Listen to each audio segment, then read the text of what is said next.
Hello friends, இன்றைக்கி நான் உங்களுக்கு தேங்காய் பால் சாதம் முதலே செஞ்சுருக்கேன். அப்படியே அளவெல்லாம் கரெக்டாக சொல்லணுங்கிறீங்க இல்லையா? 4 டம்ளர் அரிசி போட போகிறேன். அதுக்கு வெங்காயம் ஒரு அரை கிலோ 3/4 கிலோ வெங்காயம் இருக்கும். கட் பண்ணி பொடியாக கட் பண்ணி வச்சுருக்கிறேன். பூண்டு பாருங்கள், 150-200 கிராம் இருக்கும். நல்லா ஒளிச்சு அப்படியே முழுசாக தான் போடுவேன். இஞ்சி துருவி வச்சுருக்கிறேன், அது ஒரு 25 கிராம் இருக்கும். பச்சை மிளகா அவங்கவுங்க காரத்துக்கு ஏற்ற மாதிரி. இதுதான் இந்த இன்க்ரீடியன்ட்ஸ் தான். அப்புறம் தேங்காய் பால், நல்லா முத்தின காய் ஒரு தேங்காய் ஃபுல்லாக துருவி அதை தேங்காய் பால் சுடுதண்ணியில் போட்டு ப்ரீத்தி மிக்சியில் அப்படியே என்னது எடுக்கலாம். அதை எடுத்து வச்சுருக்கிறேன். இது அளவு எப்படின்னா, அரிசி ஊறினோடனே அது சொல்லுவேன் இல்லைங்களா, அதுக்கு தகுந்த மாதிரி அளவு ஊற்றுவேன். தண்ணியே ஊற்ற மாட்டேன், இந்த தேங்காய் பாலே ஊற்றிடுவேன். ஆச்சுங்களா? அதுக்கப்புறம் இங்கே பாருங்கள், இதுதான் இன்க்ரீடியன்ட்ஸ். இது என்னென்னா, பட்டை, லவங்கம், பிரியாணி இலை, சோம்பு, கடல் பாசி, ஏலக்காய் 4. ஏன்னா பட்டை லவங்கம் பவுட்ரு போட்டோம்னா ப்ரௌன் கலர் ஆகிடும். தேங்காய் பால் சாதம்னா வெள்ளையாக இருக்கணும். அதுக்காக இது இப்போ வச்சுருக்கிறேன். இதுதான் செய்யணும். சரிங்களா? இதுதான். இதை போட்டு தாளிச்சிட்டு வெங்காயம் போட்டுட்டு பச்சை மிளகாய் போட்டுட்டு இந்த இஞ்சி இதெல்லாம் போட்டுட்டு தேங்காய் பால் ஊற்றுறதுக்கு முன்னால் அரிசி போட்டு நல்லா வணக்கிட்டு அதுக்கப்புறம் தேங்காய் பால் ஊற்றி சாதம் வைக்கணும். நான் அதை அப்போ காமிக்கிறேன். தேங்க்யூ. நெய், கோல்டு வின்னர் எல்லாம் ஊற்றிருக்கிறோன்னா, எவ்வளோ ஊற்றிருக்கிறோம் பாருங்கள். அவ்வளோதான் ஊற்றணும் தேங்காய் பால் சாதத்துக்கு. இப்போ பிரியாணி இலை போடுறேன்.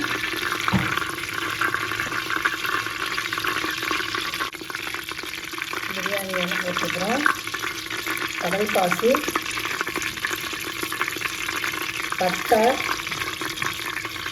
பட்டை, லவங்கம், சோம்பு.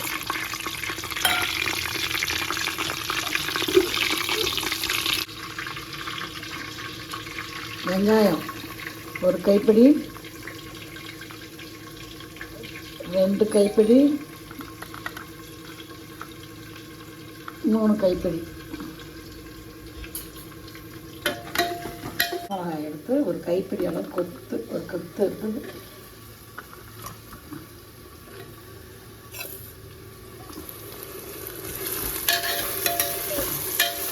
ஸ்லோவில் வச்சுருக்கேன். அவ்வளோதான். வணக்கட்டும். அப்புறமே அரிசி எப்படி அளவு எடுத்து போடுறதுன்னு காமிக்கிறேன். அரிசி ஒரு 1/4 மணி நேரம் ஊற வச்சுட்டு, இங்கே பாருங்கள் எவ்வளோ இருக்குதுன்னு அரிசி. இதுதான் அளவு. இந்த அளவில் அதே அளவு தண்ணி 1க்கு 1 தான் ஊற்றுவேன். அரிசி ஊறினோடனே எவ்வளோ இருக்குதோ, அரிசி ஊறினோடனே எவ்வளோ இருக்குதோ அதுக்கு தகுந்த மாதிரி 1க்கு 1 தான் தண்ணி ஊற்றுவேன். சரி, நல்லா அப்போதான் அந்த வாசனை நல்லாயிருக்கும். ஒவ்வொருத்தர் தேங்காய் பால் ஊற்றிட்டு அரிசி போடுவாங்க. நாங்கள் சாதம் அரிசி வணக்கிட்டு தான் தேங்காய் பால் ஊற்றுவோம்.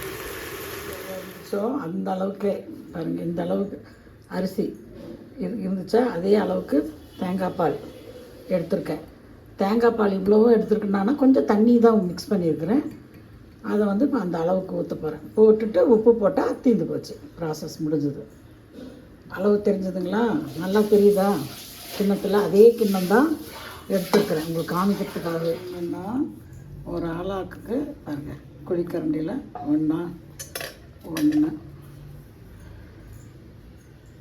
2 குழிக்கரண்டி, இது 3 4 அலாக்கு போட்டிருக்கிறேன்.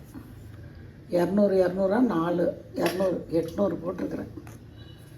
இதில் 5 போடுறேன். போதும், பார்த்துட்டு போட்டுக்கலாம்.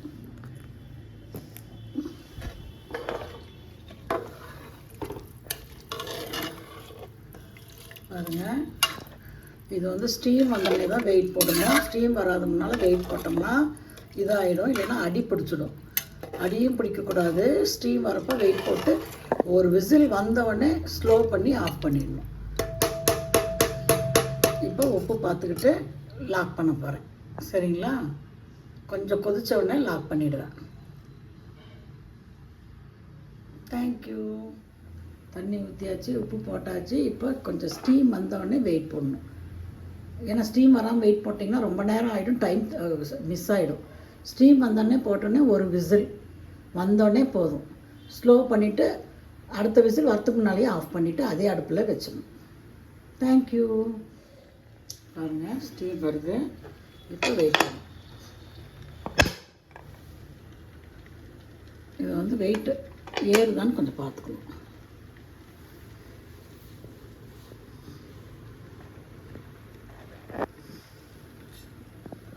பெருசாக தான் வச்சுருக்கேன் அடுப்பு.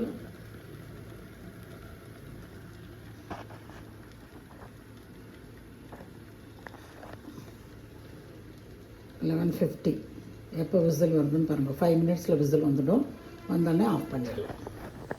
பாருங்கள் விசில் வரப்போகுது. அந்த டைம் அப்போ டைம் காமிக்கிறேன் பாருங்கள். 5 மினிட்ஸ் கூட இல்லை. ஏன்னா தண்ணி கரெக்டாக ஊற்றிப்போம். நெட்டாக கொலக்கொலான்னு இருக்க வேண்டாம்னு சொல்லிட்டு கொஞ்சம் உதிரியாக இருக்கணும். அந்த தேங்காய் பால் சாதம் நல்லா இருக்கும்னுட்டு இன்றைக்கி கெஸ்டெல்லாம் வராங்க. என் தங்கச்சி ஹஸ்பண்டு, அண்ணன் ஒய்ஃபு எல்லாம் வராங்க. நாங்கள் எல்லாம் சென்னைக்கு போகிறோம். எங்கள் 2வது பொண்ணு லண்டன்லேருந்து வரான். அவளை மீட் பண்ணுறதுக்கு எல்லாம் பார்த்துட்டு அப்படியே 2 நாள் கெட் டுகெதர் அதுக்காக வராங்க. அதுக்காக நான் இன்றைக்கி வந்து மீன் குழம்பு வச்சு சிக்கன் கிரேவி பண்ணி தேங்காய் பால் சாதம் பண்ணியிருக்கேன். மத்தியானம் சாப்பிட்டுட்டு எல்லாம் நாங்கள் சென்னை கிளம்புறோம்.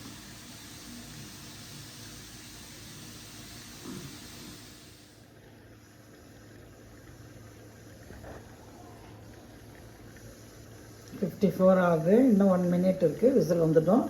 விசில் வந்தோடனே ஸ்லோ பண்ணிவிட்டு ஆஃப் பண்ணிவிடுவோம். அவ்வளோதான். ஒரே விசில்லையே ஆஃப் பண்ணிவிடுவோம். கரெக்டாக 55க்கு விசில் வரும். 5 மினிட்ஸ் தான். தண்ணி கரெக்டாக ஊற்றுனா அவ்வளோதான் விசில்.